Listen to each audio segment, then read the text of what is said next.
This is the sixth presentation in my series on defending Australia.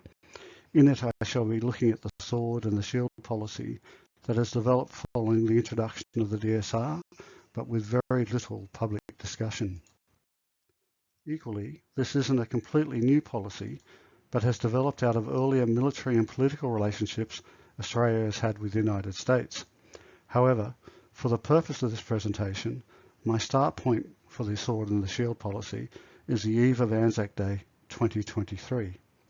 Two notes. Firstly, your comments do provide an extraordinary insight, often from quite different perspectives. Please continue to contribute. It has also been pointed out that my replying to your comments boosts my profile under YouTube's algorithm. Honestly, I never even considered that, but as a result I've decided to no longer join in any debates in the comments apart from listing a few references. A bias note. I am a very strong supporter of Australia's relationship with the United States. Certainly our relationship is under pressure domestically in both countries and also internationally. Nevertheless, even as a supportive junior partner, we should always run a critical eye over our relationship. Doing so does not invalidate our support. This presentation will be in several sections. Firstly, there will be an overview of the sword and the shield policy.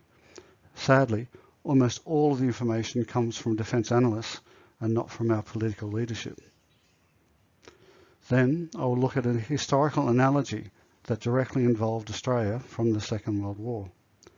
Then I will look at potential priorities, not by Australia or the US, but from China. I freely admit it is highly subjective. Finally, I will look at the implications for both Australia and the US. Due to the length of the original presentation, I'll split it into two. This first part will only cover the overview. To understand what is meant by the sword and the shield policy, we actually have to start with a basic American strategy in the Western Pacific. The Americans have defined what they call island chains, around which their operational plans are based. There are three, but for the purpose of this presentation, I shall only look at the first two. The first island chain runs from the Japanese Northern Islands down its main islands, further west to Taiwan, then back to the Philippines and down to northern Borneo. Borneo is interesting. The line includes the petty kingdom of the Sultan of Brunei, who is far more worried about his own people, whereas most of Borneo is part of Malaysia.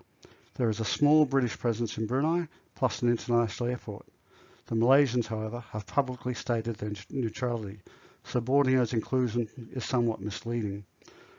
Some have also extended the chain up to and along the coast of Vietnam. The only outcome of this extension is to annoy the Vietnamese. The second island chain mostly consists of US military bases, potential bases, or those of its allies. It stretches from Japan's eastern coast down to the major US base of Guam in the Mariana Islands, the major civilian airfield on Yap in the Federated States of Micronesia, then Palau in the Western Caroline Islands, then all the way down south to the coast of Indonesia's province of Irian Jaya in New Guinea. All of our Pacific countries are subject to Chinese bribery and intimidation, but their efforts in the Federated States of Micronesia are really quite serious. As I've noted in my book, you can see why from this map. You may have also noticed what is missing from both the first and second island chains. That is because, in addition to the island chains, America has two what they call anchors. In the north it is Japan, in the south it is Australia. Unlike Japan, we are not part of the island chain. Instead, in simple terms, we are available as a base for any counterattack if needed, or more likely, as part of a relatively safe pipeline for staging and replenishment. Our relationship really started to change way back in 2021 when Australian and American bureaucrats finally succeeded in getting our governments to agree to significantly increase the rotation of American long-range strike aircraft in Australia's north. With the DSR, the American presence would increase dramatically and include the regular basing of these aircraft. The sword and the shield concept we now have was born on the eve of Anzac Day 2023. There was no public birth notice. In essence, the American Air Force and Marines in the north became the sword that would strike at any threat. So too are the US and Royal Navy submarines that will operate out of HMAS Sterling with increasing frequency over the next few years. They will have an important role to play as part of the sword as facilities are developed in the West. The shield to protect that sword became the ADF. So far, so good, and in many ways it made Australian defence procurement much easier. Firstly, it both justified and complemented the AUKUS program. Before the sword and the shield, we needed more than the relatively small ranges of the RAAF fighters, or the Tomahawks, or the new HIMARS. There was a variety of options discussed, but some argued for Australia to consider joining the American B-21 program. The cost estimated by ASPI for the B-21 seemed quite extreme pre-AUKUS program, not so much after AUKUS. An RAAF squadron equipped with a B-21 would probably cost less than a single AUKUS submarine and be in service at least 10 years before we get the first sub. However, the DSR specifically ruled out any Australian long-range strike capability such as the B-21 shown here, or any other, because, quite simply, the Americans are now providing that capability. Life became so much simpler in Russell with the DSR. This map is to show what I mean by a truly long-range strike capability. The first circle is the range of an F-35 conducting a strike against a contested target. The second is a strike against an uncontested target. The third is the maximum distance using in-flight refueling without the risk becoming unacceptable. All these ranges are based on the F-35's announced range and also the 500 rule. The fourth outer ring is the estimated range of the B-21 without any in-flight refueling. Note that the US Air Force B-52s can reach anywhere on this map, while the B-2s can reach all of Taiwan and southern China, both can without refueling. Note also that the strike distances are increased by the type of available missiles. Note that I am not supporting the B-21, far from it. In my book I look at options for long-range strike capabilities at a small fraction of the cost of a B-21. ASPI also noted that the B-21 was what they called the gold standard and that there were far cheaper options. Ignored in the DSR is that the cheaper options usually take far less time to construct and can be delivered by a developing industrial base. Examples listed here include long-range hypersonic missiles and palletized munitions. The Turkish UCAV is an interesting example. The development cost was an estimated $1.5 billion Australian. The cost per unit in production is 2 to 3 million Australian dollars, and it has a range of about 5,000 kilometres. Again, I'm not recommending one system over another. I'm just pointing out that Australia had options other than embracing America as our sword. Quite simply, that is what is meant by the sword and the shield. The ADF is a shield, the Americans are the sword against any threat to Australia or the immediate region to our north. Of course, nothing is ever that simple. So what's the problem if we can get that long-range strike capability provided by the Americans? Let's go back to the island chains. Again, note that Australia is not part of it. Obviously, even with a long-range strike capability such as the B-21, the RAAF is largely unable to take part in any fighting near Taiwan. Whereas the American long-range bombers, both the B-2 and the venerable B-52, have the capability of delivering an enormous payload of conventional missiles and bombs. From their bases in northern Australia, they can easily take part in any fighting involving the first island chain. Australia cannot use our bases without Australian approval. So again, in theory, we would not become involved in the opening stages of any larger Pacific War unless we agreed. This is an inherent part of the ANZUS Pact, which requires consultation between Australia and the United States, rather than immediate involvement as if in an alliance.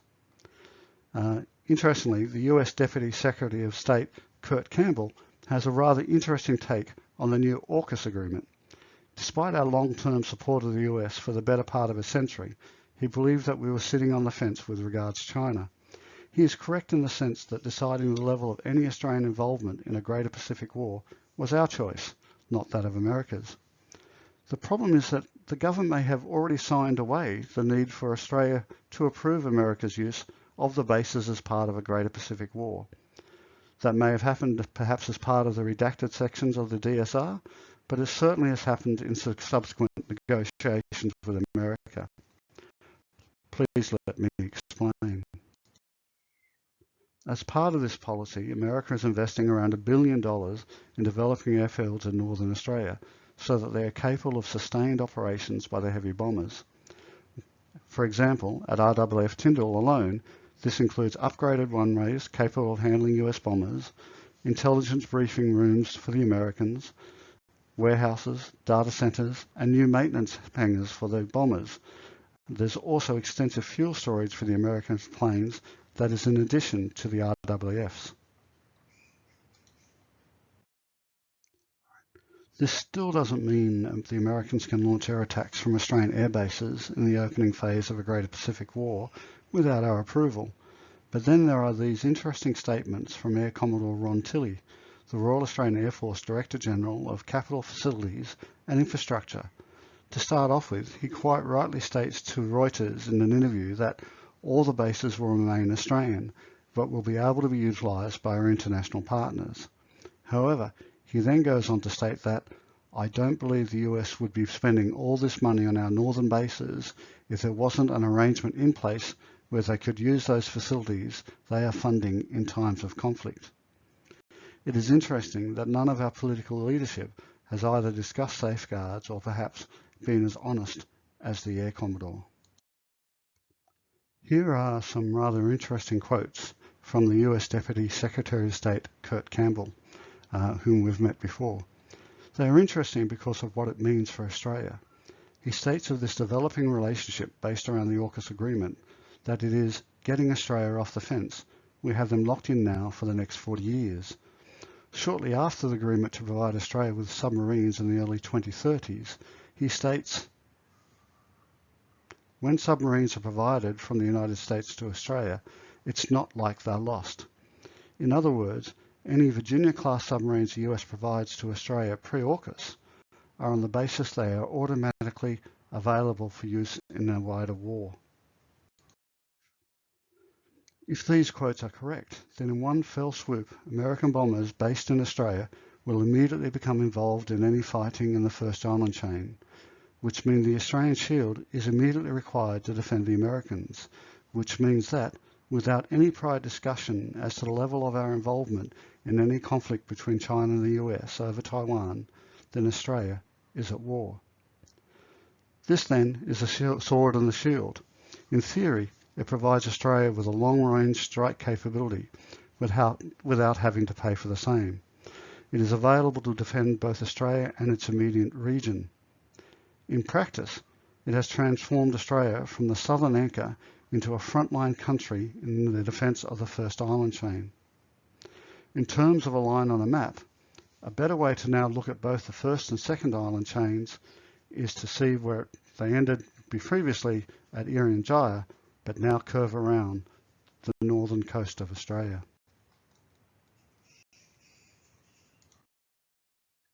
Again, in my book I noted that the continued independence of Taiwan is crucial to the future of Australian security. I believe quite strongly that we should support the US military in any Greater Pacific War. However, how and in what way we do so must always be our responsibility and choice. That requires all Australians to have full knowledge and be able to agree to any strategy based on a general consensus. If there is no such consensus, then the resulting domestic crisis may result in all this money and effort being wasted. The era of all the way with LBJ is long gone. This then was the overview of the sword and the shield. The next presentation will contain the analogy, the understanding priorities section and implications. I hope you will consider listening to that and have enjoyed or found this one interesting.